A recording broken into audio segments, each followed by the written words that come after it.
윤석열 전 대통령이 구속영장 실질심사에 출석했습니다. 다시 구속기로 놓이게 됐는데 심경 어떠세요? 오늘 직접 발언하실 예정이신가요?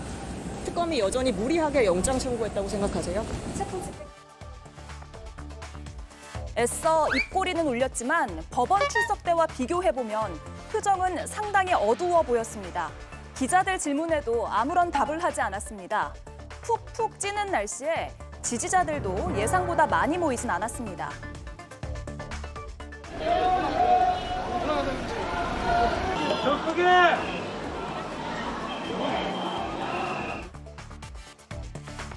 예순여섯 쪽에 달하는 영장 청구서에 내란 특검은 5개의 범죄 사실과 8개의 혐의를 적시했습니다. 그리고 오늘 PPT 자료 178장을 준비해서 구속 필요성을 설명했습니다. 방대한 자료에 총 10명의 검사, 반드시 구속시키겠다는 의지로 읽히는데요. 이번에 다시 구속이 되면 구속기간 중 유죄 확정 판결 시 사회로 나오지 못할 가능성도 배제할 수 없습니다. 네, 영장 실질 심사가 2시 15분부터 진행이 되고 있습니다. 지난 1월 15일에 공수처가 윤석열 전 대통령을 체포했습니다. 그리고 이틀 뒤에 구속영장을 청구했고요. 서울 서부지법에서 지난 1월 19일 구속영장이 발부됐습니다. 그리고 1월 26일 검찰이 내란 우두머리 혐의로 구속 기소를 했습니다. 현재 재판이 진행 중이죠. 그런데 2월 4일 전직 대통령 측에서 법원에 구속 취소를 청구했고요. 3월 7일 서울중앙지방법원에서 구속 취소 청구를 인용했습니다. 다음 날 대검찰청이 즉시 항고를 포기하면서 석방이 됐습니다. 3월 8일에 석방이 됐고 오늘 7월 9일입니다. 넉 달 만에 구속 가능성이 있는 상황에 처해지게 됐습니다.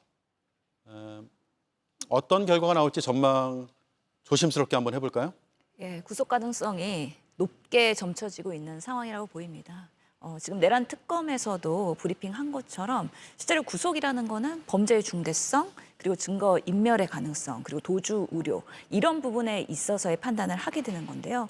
실제로 내란의 수괴라는 면에 있어서는 범죄자로서의 중대성은 당연히 있다는 거는 누구도 알 것이고요. 그럼에도 불구하고 그동안 윤석열 전 대통령이 보여줬던 여러 가지 수사에 비협조하는 부분, 절차를 무시하는 부분, 이런 부분에 있어서는 죄를 범했다고 할 만한 자신이 법치주의자이면서도 불구하고 인정하지 않는 절차적인 그런 정당성을 오히려 항거하는 방식으로 반항하는 그런 저항하는 모습들, 이런 것들이 사실은 도주의 우려가 있다라고 특검에서는 생각을 하는 겁니다. 또 특검이 발족된 이후에 새로운 사실들이 밝혀졌었는데요. 실제로 비상계엄 그리고 국무회의 이후에 그 다음 날 사후 허위 비상계엄의 문서를 작성하고 또 폐기했던 부분, 그리고 외신을 대상으로 해서 허위의 그런 여러 가지 이 비상계엄에 대한 절차적 정당성을 피력하게 했던 부분, 그리고 여인형 등 여러 관계자들에 있어서의 비화폰의 그런 삭제 지시 등 증거 인멸의 우려의 부분에 있어서 충분히 특검이 그런 부분의 근거를 가지고 오늘 피력을 할 것으로 보이기 때문에 무엇보다도 그동안의 몇 번의 소환 조사를 통해서 지금 가장 그래도 증언에 뭔가 앞뒤가 맞지 않는 강우구 전 대통령실 부속실장, 그리고 김성훈 경호차장, 이런 분들이 실제로는 입회하는 변호사가 있을 때의 진술과 그렇지 않을 때의 진술, 이런 것들이 바뀌는 것이 여전히 윤석열 전 대통령의 변호인단과 그 전 대통령에 대한 눈치를 보면서 제대로 된 진술을 못하고 있다. 이런 부분에 있어서 수사가 구속이 꼭 필요한 상황이다라는 것을 오늘 명확하게 피력을 하다 보면 재판부도 이런 부분에 있어서는 충분히 감안을 해서 빠르게 수용하지 않을까라는 기대를 해봅니다. 법원이 구속 여부를 판단할 때 통상 사안의 중대성, 도주 우려, 또 증거인멸 우려 등을 판단하게 되는데 신영영 의원은 발부 가능성을 높게 예상을 했습니다. 아무래도 죄송합니다. 아무래도 이제 여러 가지 사유 중에서 제일 중요한 게 증거인멸 가능성인 것 같습니다. 왜냐하면 도주 우려가 있는지 그리고 주거가 일정한지 이 부분에 대해서는 윤석열 전 대통령 신분이기 때문에 도주할 가능성은 좀 낮다. 법원이 그렇게 판단할 것 같고요. 범죄 소명과 사안의 중대성은 기본이 되는 겁니다. 그러함에도 증거인멸의 가능성이 낮다고 한다면 지금의 법원은 인권이라는 그런 부분에 방점을 뒀을 때 예. 굳이 구속될 가능성이 없을 수는 있습니다. 근데 우리 신영현 의원께서 말씀하신 것처럼 제일 중요한 게 증거인멸인데 특검이 대통령에 대해서 윤석열 전 대통령을 2차례 부르고 나서 곧바로 인신 구속을 할 자신이 있다고 한 이유가 뭐냐면 강희구 전 부속실장과 그다음에 김성훈 전 차장에 대해서 이분들이 윤석열 전 대통령의 복심이라 불린 분들인데 이분들의 어떤 진술이 바뀌었다고 특검은 보고 있고 그 진술이 바뀌는 데 있어서 윤석열 전 대통령 측의 어떤 변호인이 있을 때와 없을 때가 좀 다르다. 그렇다면 변호인의 존재만으로도 이렇게 진술의 일관성이 무너지고 있는데 그렇다면 윤석열 전 대통령이 인신을 구속함으로써 다른 어떤 참고인이든 증인에 대해서 진술의 어떤 일관성을 확보하기 위해서 법원이 윤석열 전 대통령에 대한 인신에 대한 구속의 어떤 가능성, 필요성을 적극적으로 소명을 할 것 같고요. 무엇보다도 저는 법원 입장에서는 윤석열 전 대통령이 여러 가지 특검 수사를 받을 수밖에 없는 상황입니다.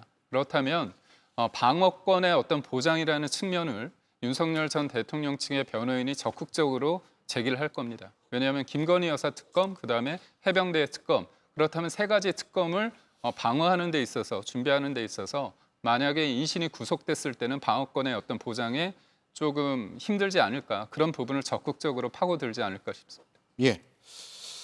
자, 법원 앞 상황 잠깐 짚어볼게요. 지금 부하들도 후회한다.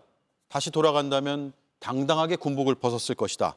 이렇게 입장을 밝히고 있습니다. 물론 뒤늦게 후회하는 측면이 있고 이제 와서 그런 얘기를 하는 것이 얼마나 많은 국민들에게 납득이 될지는 의문이지만 어쨌든 그런 입장들을 하나씩 내고 있어요. 반면에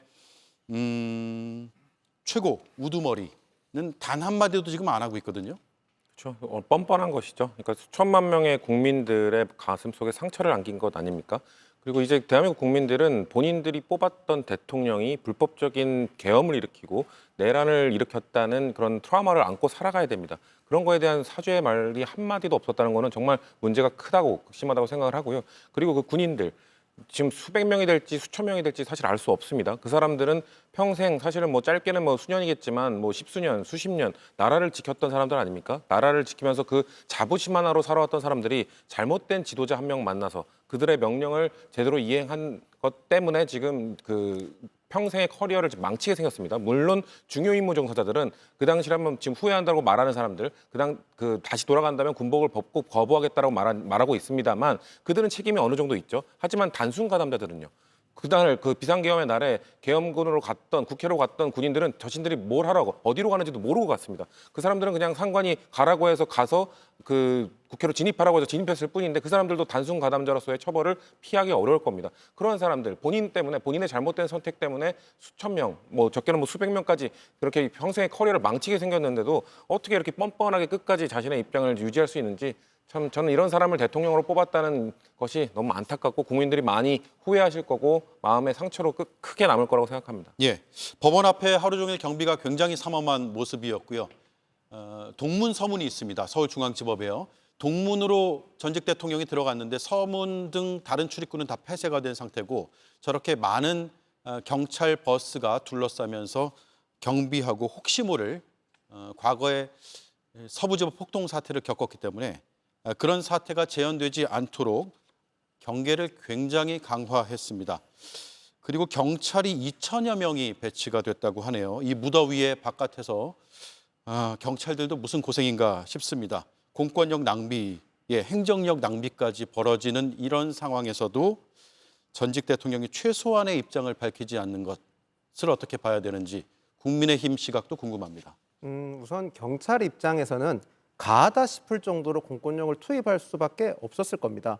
서부지법 폭동 당시 경찰은 당시 시위대가 그렇게 폭력적인 행위를 할 줄 예측 못했고 초기 대응이 미흡했기 때문에 더 큰 피해를 불러일으켰습니다. 그래서 경찰은 이후에 당시 지휘부 라인을 징계를 했었습니다. 그렇기 때문에 경찰 입장에서는 아예 이번에는 초기에 대응을 강하게 함으로써 저런 불상사가 발생하지 않기 위해서 저렇게 강하게 했다고 보고요. 지금 기사로 봤을 때는 캡사이신까지 뿌리겠다고 하는 만큼 이번에만큼은 절대로 저런 폭동 사태가 없기를 바라고 시위에 참석하시는 분도 본인의 적극적인 의사를 표현하려면 법 테두리에서 하는 게 맞고 저기서 선동하는 정치인들은 더더군다나 없어야 된다고 생각을 합니다. 예.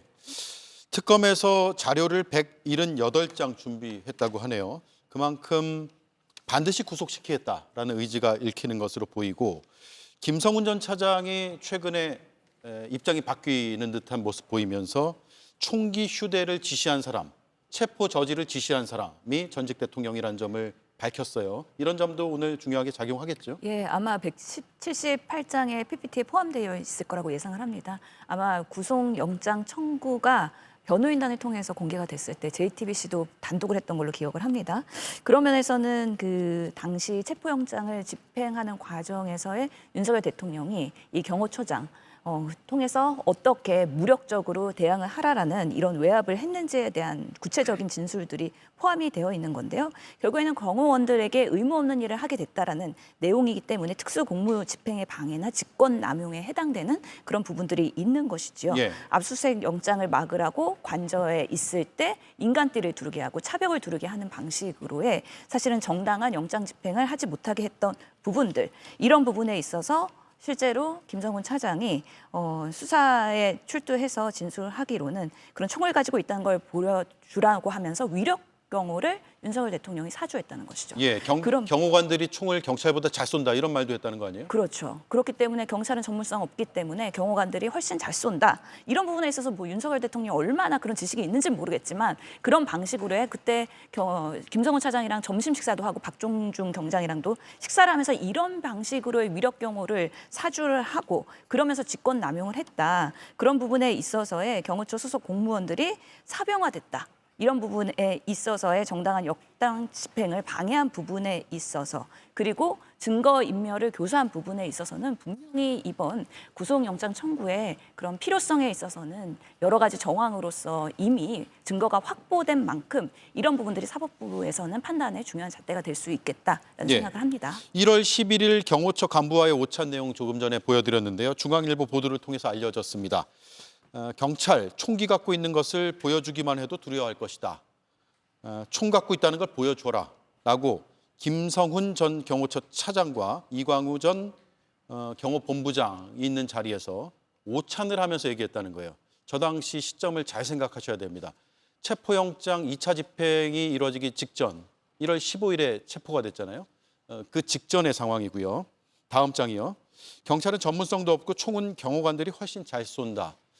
역시나 김성훈, 이광우 두 경호처 간부와 함께 식사를 하면서 했다는 얘기예요. 그리고 구속영장 청구서를 보면 조은석 특검팀은 피의자가, 여기서 피의자라는 것은 전직 대통령이고 전직 대통령이 김성훈 회유 또는 압박을 통해 진술 번복 시도를 할 가능성이 매우 높다라고 영장에 정시를 했다라는 겁니다. 이건 연합뉴스에서 보도한 내용이고요. 또 하나는 윤석열 전 대통령의 변호사가 입회해서 강의구에 대한 답변을 유도했다. 그리고 검사 질문을 중단하는 행위도 반복했다라고 특검은 판단하고 영장 청구서에 적었습니다. 즉 앞서 제가 총기와 관련된 부분은 범죄 혐의의 소명이 어느 정도 될 수 있는지에 대한 부분, 또 사안의 중대성인 부분이고 뒷부분에 설명드린 내용은 진술을 유도할 가능성 그리고 증거를 인멸할 가능성 등에 대해서 필요성을 특검에서 강조한 내용입니다. 이런 것들이 종합적으로 오늘 고려가 되겠죠. 아무래도 윤석열 전 대통령이 그때 공수처에서 체포 영장을 집행할 당시에 현직 대통령은 맞습니다. 다만 국회에서 탄핵을 당했기 때문에 직무가 정지돼 있습니다. 그래서 공수처가 수사권 논란이 있음에도 불구하고 그 체포영장을 집행을 했을 때 대통령 입장에서는 이걸 막아라 할 수 있겠지만 예. 제가 앞서 말씀드린 것처럼 탄핵을 당해서 직무가 정지된 상태입니다. 그래서 그렇다면 경호처에 누가 윤석열 전 대통령을 공수처가 체포영장을 집행하는 데 있어서 저지를 했는가, 방해를 했는가가 이게 굉장히 중요한 건데 예. 이제까지 이제 김성훈 차장 같은 경우는 경호처장, 즉 박종준 경호처장이 그걸 지시했다. 이거는 윤석열 전 대통령이 지시하지 않았다. 이렇게 일관되게 얘기를 했습니다. 그래서 지난달 말과 그리고 이번 달 초 경찰 진술에서는 그렇게 얘기하다가 예. 이번에 입장이 바뀌었다는 겁니다. 그렇다면 특검 입장에서는 이 진술이 바뀌었는데 다시 한번 또 그 진술을 번복할 가능성이 있기 때문에 이 부분에 있어서 특검이 법원에 재판부에 굉장히 강력하게 이 부분을 강조를 할 것 같습니다. 예. 다만 그때 상황이라는 것이 현직 대통령을 처음으로 체포하는 거 아닙니까? 그때 형사소송법 110조 같은 경우는 군사상 비밀을 요하는 장소를 압수수색할 때에는 책임자의 허락을 득한다 이 표현이 있습니다. 그런데 그 책임자라는 게 결국은 경호처장 아닙니까? 그래서 사후적으로 지금 봤을 때는 명확하게 입장이 좀 정리됐지만 그 당시에서는 경호처 입장에서는 그 형사소송법의 110조에 근거해서 본인들은 막았다. 이런 부분을 굉장히 강조를 했던 것으로 저는 기억하고 있습니다. 예. 자, 그리고 전직 대통령 법률 대리인단의 입장도 함께 제가 말씀을 드리겠습니다. 윤석열 전 대통령이 법을 잘 알고 있기 때문에 증거를 인멸하거나 참고인을 위해할 가능성은 없다라고 지난 7일 이틀 전이네요. 이틀 전에 입장을 밝혔다는 점도 반론 차원에서 전해드리겠습니다. 자, 마지막으로 홍장원 전 국정원 1차장이 지금 참고인 신분으로 조사를 받고 있는데 일단 당시에 어떤 일들이 있었는지는 언론 인터뷰 또 그 전에는 헌법재판소의 대심판정에서 충분히 발언이 있었지만 수사의 절차상 참고인의 진술은 다시 한번 필요하다고 판단한 것 같아요. 그렇죠. 일단 우리가 익히 알고 있는 그 싹 다 잡아들여 그리고 체포 명단을 여인원 방첩사령관으로부터 들었다는 내용 이런 것들을 한번 사실관계를 더 확인하기 위해서 부른 것도 있을 것이고요. 전 추가적인 부분도 지금 여러 가지가 있다고 지금 밝혀지고 있습니다. 예를 들면 이 비화폰을 삭제했는데 이렇게 원격 삭제가 가능합니다. 그렇기 때문에 홍장원 차장이 갖고 있던 비화폰도 어느 시점에 어떻게 삭제가 되었는지 그 관련된 질문을 한 것으로 알려져 있고요. 그리고 또 조태영 전 국정원장이 지금 직권남용 혐의로 또 수사를 받고 있거든요. 그러니까 예. 어떤 직권남용이냐 사실상의 이 사직을 강요했다. 홍장원 차장에 대해서 홍장원 차장이 비상계엄이 있은 이후에 그런 조언을 했다고 알려져 있잖아요. 그러니까 야당 대표와 통화를 한번 해보시는 게 어떻겠냐라고 조언을 했는데 그 조언이 정치적 중립 위반이기 때문에 사실상 사직을 해야 된다고 얘기했다라고 지금 조태영 원장이 본인의 입장을 밝히고 있으나 그게 홍장원 차장 입장에서는 그것이 사실상 부당한 사직 강요로서 느껴질 수 있는 것이기 때문에 그런 부분도 들여다보기 위해서 그런 부분도 홍장원 전 차장의 입장을 들어보기 위해서 지금 소환 조사를 하는 것으로 알고 있습니다. 예, 속보를 전해드리겠습니다. 순직 해병 사건에 대한 조사 기록을 회수하는 데 관여한 국방부의 검찰단장의 직무가 정지됐다는 소식입니다. 국방부 검찰단장의 직무 배제를 결정했다는 내용이고요. 좀 더 자세히 설명을 드리면 당시 박정훈 대령이 지휘하는 해병대 수사단의 초동 수사 결과가 경찰에 이첩되었다가 다시 국방부 검찰단에 회수된 바로 그 사건을 지칭하는 겁니다. 그 사건의 조사 기록을 회수하는 데 관여한 국방부 검찰단장의 직무가 정지됐다는 게 국방부 발로 속보가 들어와 있습니다. 관련된 내용은 잠시 뒤에 순직 해병 특검 소식과 함께 전해드리겠습니다.